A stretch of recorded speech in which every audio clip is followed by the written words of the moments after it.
Kelly Loeffler said the quiet part out loud. Well, look, Maria, this federal shutdown is brought to you by the Senate Democrats. It's the party of defund the police is now defund America, especially Main Street America. On a recent appearance on Fox Business, the SBA administrator explained how the shutdown was affecting small businesses. She even revealed some details on major fraud she claims to have found in the agency. The 8A program was designed for socially and economically disadvantaged small businesses.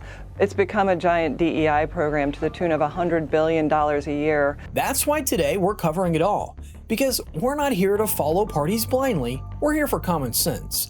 So if you're an independent thinker, hit that subscribe button and let's jump right into it. The longest shutdown in American history. Here's the Speaker of the House, Mike Johnson. I don't think any of us expected that it would drag on this long. We didn't believe, we couldn't have imagined.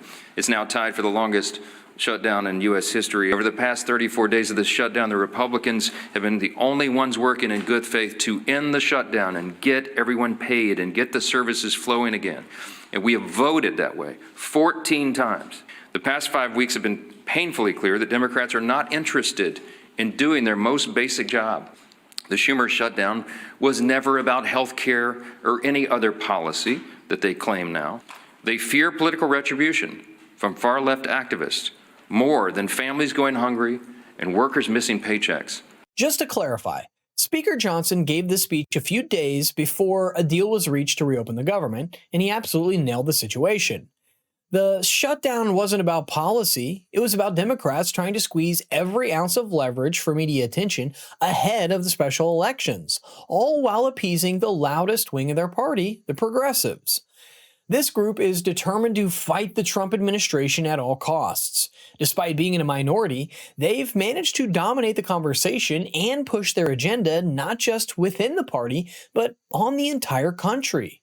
The Atlantic even published a detailed piece on this dynamic back in May. And just as expected, once the deal to reopen the government was announced, the same voices turned on the moderates, some even going so far as to call for Chuck Schumer's resignation. Going back to the interview, Maria asked the SBA administrator about the effects of the shutdown on small businesses. So let's hear where things stand. Good morning, Have you Maria. had to furlough lots of employees in your agency? Tell us how the government shutdown is affecting things.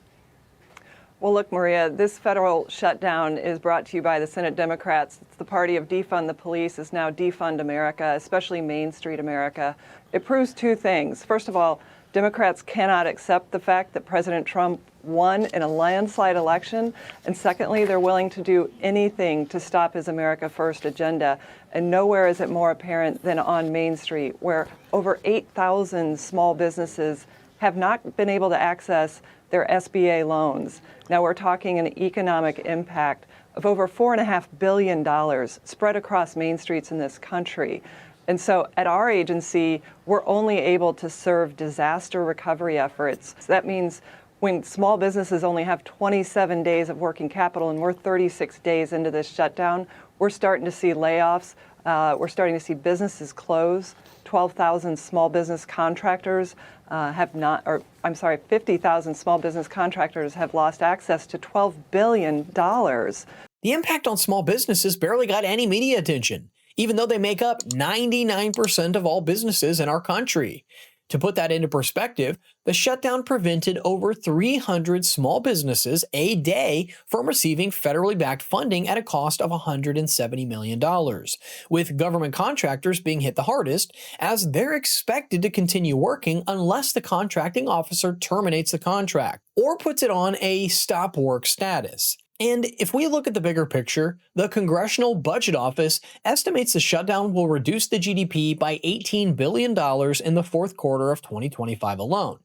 This is the exact point Kelly expanded on, and she made some interesting revelations. But before we play that, a quick reminder, we just launched our merch store.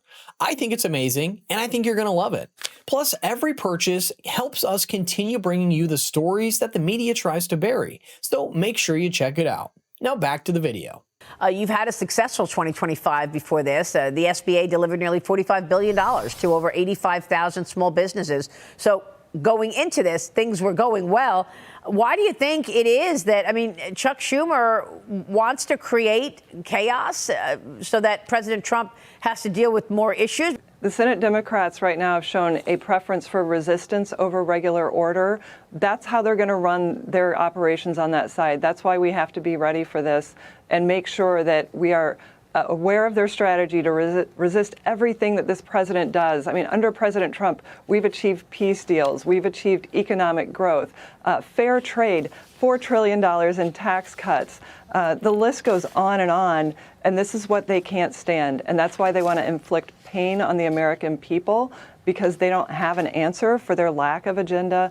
And right now, we see across this country, people are going hungry. We have air traffic challenges. Small business loans are putting the American dream on hold for thousands and thousands of families. Honestly, I think Warren Buffett's proposal here should be implemented. He once suggested that if the government runs a budget deficit, every sitting member of Congress should be disqualified from re-election. I'd even go further and include the failure to pass appropriations, which is the most basic duty of any lawmaker. What makes it worse is that while Washington plays its political games, their paychecks never stop. Meanwhile, everyday Americans are left dealing with this fallout. To wrap things up, Kelly shared some news about fraud within the SBA, and the numbers are shocking to say the least. A shocking undercover investigation into the SBA's 8A program, exposing fraud and bribery schemes, exploiting minority-owned businesses to score big federal contracts. Kelly, what are you doing to clean up that fraud and ensure that doesn't continue? Well, Maria, this is really important. From day one, I came in and said, this administration, under my leadership, we will not tolerate waste, fraud, and abuse at the SBA. And we've cracked down on it every step of the way. The 8A program was designed for socially and economically disadvantaged small businesses. It's become a giant DEI program to the tune of $100 billion a year. And there are example after example, thanks to what I initiated was a 15-year look-back audit of the program. And it's rife with waste, fraud, and a lot of abuse. So it's shell companies, it's pass-through companies. It's exactly what taxpayers suspect is coming out of these federally run DEI programs. We're cracking down on it. I'm grateful to the support of working with federal law enforcement. So this entire thing started after a DOJ investigation revealed that over $550 million in government contracts were fraudulently steered through bribery and abuse of a U.S. AID contracting officer. It was followed by Kelly launching a full audit of the 8A program. And in most recent findings, a Native American-owned company was suspended from obtaining new government contracts, alleging they retained fees for minimal participation while subcontracting nearly all the work, essentially acting as a pass-through. It is an ongoing investigation, and based on what's already come out, it looks like more suspensions and disclosures are likely on the horizon. Let me know in the comments your thoughts on the story. Don't forget to like and subscribe, and remember, keep thinking.